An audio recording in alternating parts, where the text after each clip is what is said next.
Yes international గానే మనకు Trump గుర్తొస్తాడు. Natural గా ట్రంప్ మళ్ళీ మనల్ని దెబ్బ కొట్టాడు. ఈసారి విదేశీ విద్యార్థులపై అమెరికా ఫస్ట్ అన్న నినాదం కోసం విదేశీ విద్యార్థుల భవిష్యత్ని పణంగా పెడుతూ ఉన్నాడు ప్రెసిడెంట్. ఇకపై అమెరికాలో చదవాలన్న ఆలోచనలు ఆశలు ఉంటే ఒకటికి 10 సార్లు ఆలోచించుకోవాల్సిన పరిస్థితుల్ని కల్పించాడు ట్రంప్. ఇప్పుడు యుఎస్లో చదువులంటే అంత ఆషామాషి వ్యవహారం కాదు. ట్రంప్ గవర్నమెంట్ రూల్స్ని దాటుకొని అక్కడికి వెళ్ళినా అక్కడున్న రూల్స్ ఫాలో అవుతూ చదవడం అంటే ఒక పెద్ద సవాల్. ఈ కొత్త ఆంక్షలు విదేశీ విద్యార్థులపై ఎలాంటి ఎఫెక్ట్ చూపుతాయి? ఇండియన్ స్టూడెంట్స్ అటు అమెరికాపై ఆశలు వదులుకోవాల్సిందేనా? చూద్దాం.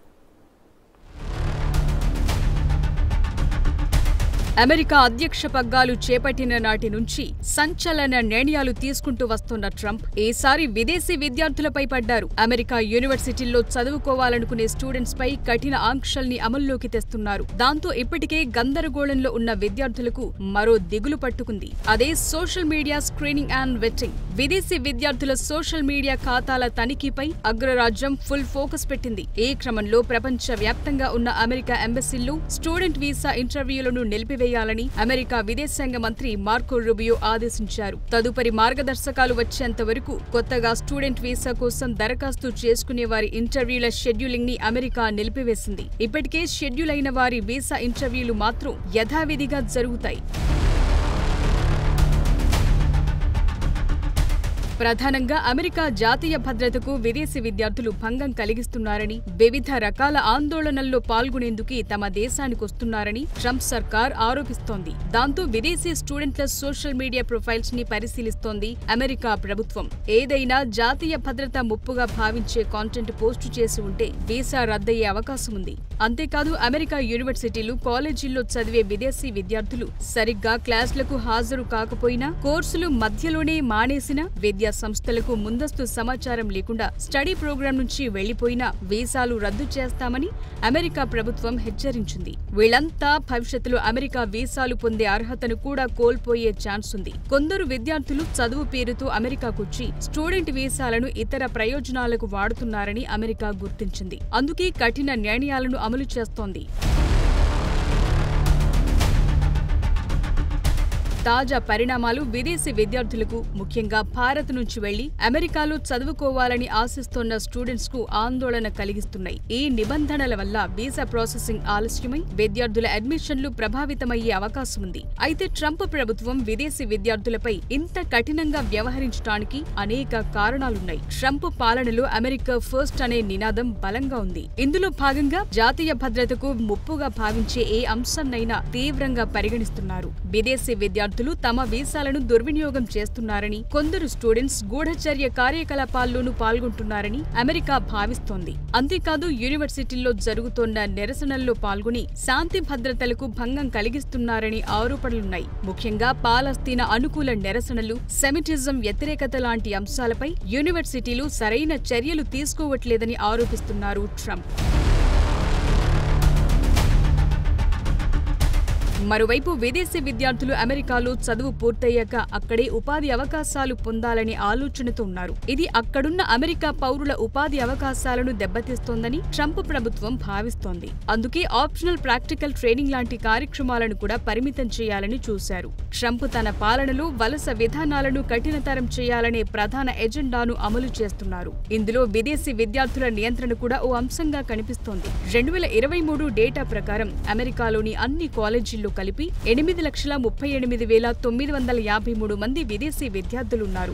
వీళ్లలో 3,31,000 మందికి పైనే భారతీయ విద్యార్థులున్నారు. హార్వర్డ్ యూనివర్సిటీలో 7,000 మందికి పైగా విదేశీ విద్యార్థులుంటే అందులో భారతీయ స్టూడెంట్స్ 788 మంది ఉన్నారు. ట్రంప్ ప్రభుత్వానికి విదేశీ విద్యార్థుల లిస్ట్ ఇచ్చేందుకు హార్వర్డ్ యూనివర్సిటీ ఒప్పుకోలేదు. దాంతో హార్వర్డ్ కు ప్రభుత్వం నుంచి అందాల్సిన $3 బిలియన్ అడ్డుకునే అంశాన్ని పరిశీలిస్తున్నట్టు తెలిపారు ప్రెసిడెంట్ ట్రంప్. ఈ నిధుల్ని అమెరికాలోని ట్రేడ్ స్కూళ్లకు బదిలీ చేయాలని భావిస్తున్నట్లు చెప్పారు. హార్వర్డ్ పై తమ ప్రభుత్వం విజయం సాధిస్తుందన్నారు.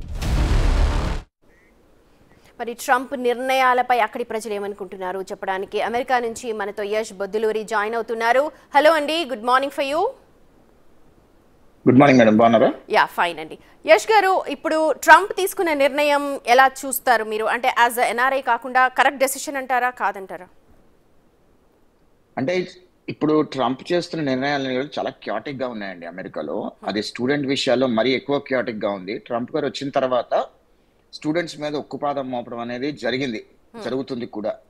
రెండు విషయాలుగా ఎక్కడ స్టార్ట్ అయిందంటేనండి, ఇక్కడ ముందుగా స్టూడెంట్స్ ఎవరైతే ఇక్కడికి వచ్చి ఇల్లీగల్ జాబ్స్ చేస్తున్నారో వాళ్ళని వెనక్కి తిప్పి పంపించే ప్రయత్నము, స్టూడెంట్స్ ఎవరి మీద అయితే క్రిమినల్ రికార్డ్స్ ఉన్నాయి, డియూఐస్ ఉన్నాయి, షాప్ థెఫ్టింగ్స్ ఉన్నాయో అలాంటి వాళ్ళని వెనక్కి పంపించే ప్రయత్నంతో మొదలుపెట్టిన అంశం ఇది. ఇప్పుడు హార్వర్డ్ యూనివర్సిటీలో, అంటే top notch university, Harvard university అనేది one of the top notch branded university. అది అలాంటి యూనివర్సిటీలో ఉన్న విద్యార్థులు సెవీస్ క్యాన్సిల్ చేసి వాళ్ళని కూడా తిప్పి వెనక్కి పంపించారు. హార్వర్డ్కి సంబంధించి కూడా మెయిల్స్ వచ్చాయి, వాళ్ళ కొడుకు అక్కడ అడ్మిషన్ రాలేదు కాబట్టి ఇలాంటి కక్షపూరితంగా వ్యవహరిస్తున్నాడని. అది మనకి ఇంకా రూల్ అవుట్ ఇంకా ప్రూవన్ కాదనుకోండి. బట్ ఈవెన్ దో అసలు ఇప్పుడు తీసుకుంటే నిర్ణయాలు నిజం ముఖ్యంగా అంటే చాలా మంది ఇండియన్స్ కి ఒక పెద్ద కళ అమెరికా వెళ్ళి చదవడం, అక్కడ ఉండడం అన్నది. సో ఇప్పుడు వాటన్నిటి మీద పెద్ద బ్యాన్ పడ్డట్టేనా? అంటే డెఫినెట్ గా బ్యాన్ అని ఏముండదండి. హార్వర్డ్ యూనివర్సిటీ ఖచ్చితంగా కోర్టుకు వెళ్తుంది ఈ విషయం మీద. హార్వర్డ్ యూనివర్సిటీ అనే కాదు, అమెరికాలో ఉన్న పెద్ద దిగ్గజ యూనివర్సిటీస్ అన్ని కూడా కోర్టుకు వెళ్తాయి. ఈ ప్రాసెస్ ఏదైతే ఉందో అది ఖచ్చితంగా ఆ యూనివర్సిటీస్ కి దెబ్బ తగిలేటట్టుగా ఉంది. ఖచ్చితంగా కోర్టు వాళ్ళకి ఫేవర్ గా వస్తుందని నేను బలంగా నమ్ముతున్నాను. ఎందుకంటే ట్రంప్ తీసుకుంటున్న చర్యలు దేశ భద్రతకి అని చెప్తున్నారు. అది ఖచ్చితంగా ఏ దేశమైనా సరే ఆ దేశ భద్రతకు సంబంధించిన అంశాల పట్ల ఖచ్చితంగా కఠినమైన చర్యలు తీసుకోవాల్సిందే. కానీ ఇక్కడ స్టూడెంట్స్, ఇండియన్ స్టూడెంట్స్ ని పక్కకు పెట్టండి, వేరే ఇతర దేశాల నుంచి వస్తున్నారు, చాలా మంది వేరే దేశాల నుంచి వస్తున్నారు. ఇప్పుడు వాళ్ళు ఇక్కడ స్టూడెంట్స్ ఇక్కడికి వచ్చి ఇక్కడ చాలా ధర్నాలు కానివ్వండి, ఇల్లీగల్ యాక్టివిటీస్ కానీ పాల్పడుతున్నారు. మన దేశానికి వస్తే మన ఇండియన్ స్టూడెంట్స్ అటువంటి చర్యలు ఏవి చేయట్లేదు. ఎక్కడ ఈ ధర్నాలు గానీ, యాజిటేషన్స్ గానీ ఇవన్నీ ఫారెన్ కంట్రీ నుంచి వచ్చిన విద్యార్థులు, అది ఇండియా కావచ్చు, చైనా కావచ్చు, ఎక్కడి నుంచైనా కావచ్చు, he want to rule out all these things. దానికి ఇది ఒక చర్యగా వాళ్ళు సమర్థిస్తూ ఉన్నారు. ఇది ఎలా చేస్తే బాగుంటేది అంటే బేసికల్ గా ఒక విషయం అండి. ఇక్కడ బైడెన్ గారి హయాం అంటే లాస్ట్ 5 years తీసుకోండి ట్రాక్ రికార్డు. లాస్ట్ 4 years లో బైడెన్ గారి హయాంలో రావాల్సిన స్టూడెంట్స్ కంటే కూడా ఆల్మోస్ట్ 100% ఎక్కువ అడ్మిషన్స్ ఇచ్చారు. ఎందుకంటే రెవెన్యూ కోసం అని ఇచ్చారు.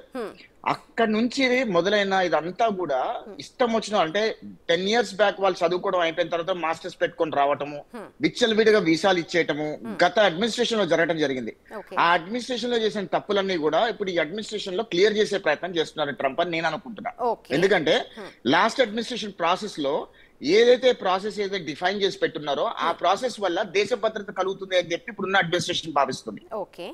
అది ఖచ్చితంగా కేటగారికల్ గా అది నిజమే అన్నట్టుగా కూడా అనిపిస్తుంది. ఎందుకంటే ఈ దేశంలో చాలా మంది స్టూడెంట్స్ గా వచ్చి చాలా మంది అజిటేషన్స్ చేయటము, ఇల్లీగల్ యాక్టివిటీస్ చేయటము, చదువుకోకుండా ఇతరితర బిజినెస్లు చేయటము అనేక రకాలుగా జరుగుతున్నాయి. సో అవన్నీ కూడా రూల్ అవుట్ చేయటం, అవన్నీ కూడా స్టాప్ చేయడం కోసము ట్రంప్ ఈ నిర్ణయం తీసుకున్నట్టుగా నేను భావిస్తున్నాను.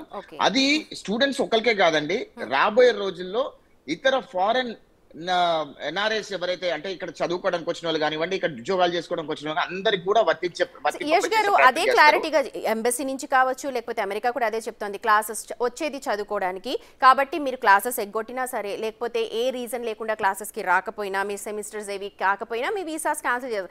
ఇస్ ఇట్ సో ఫార్ ఫైనే కదా, ఫెయిర్ ఎనఫ్ డెసిషన్ అనుకోవాలా? 100% ఫెయిర్ డెసిషన్ అండి. విద్యార్థులు అమెరికాకి ఎందుకు వస్తున్నారు? వాళ్ళు చదువుకోవడానికి మాత్రమే వస్తున్నారు. చదువుకోవడానికి వచ్చిన వాళ్ళు ఇక్కడ పార్ట్ టైమ్ జాబ్ చేసుకోవటము, ఇక్కడ డబ్బులు సంపాదించుకోవటము, ఇల్లీగల్ యాక్టివిటీస్ చేయటము, లేదా ఇంకోటి చేయటం అనేది చాలా తప్పు. అది మన దేశంలో జరిగితే ఖచ్చితంగా మనం కూడా ఖండిస్తాం. అది ఇక్కడికి నేను గత 4 సంవత్సరాలు మీరు చూస్తానండి, 4 సంవత్సరాలు I been educator for this foreign national students అండి, తెలుగు కమ్యూనిటీకి.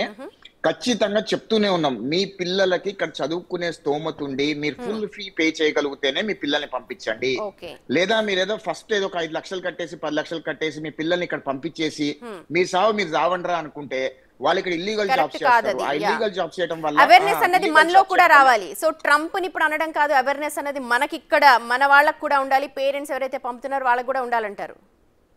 కాకపోతే ఇండియన్ మైండ్ సెట్ ఏంటో ఒక విషయం చెప్తాను మేడం, మీరు పూర్తిగా ఒక 1 minute. ఇండియన్ మైండ్ సెట్ ఏంటంటే, ఇండియన్ పేరెంట్స్ ఏమనుకుంటారంటే మా పిల్లలు అమెరికా వెళ్ళి చదువుకుంటే అక్కడ స్థిరపడిపోయే అవకాశం ఉంటుంది అని అంటారు. అది 100% వాస్తవమే.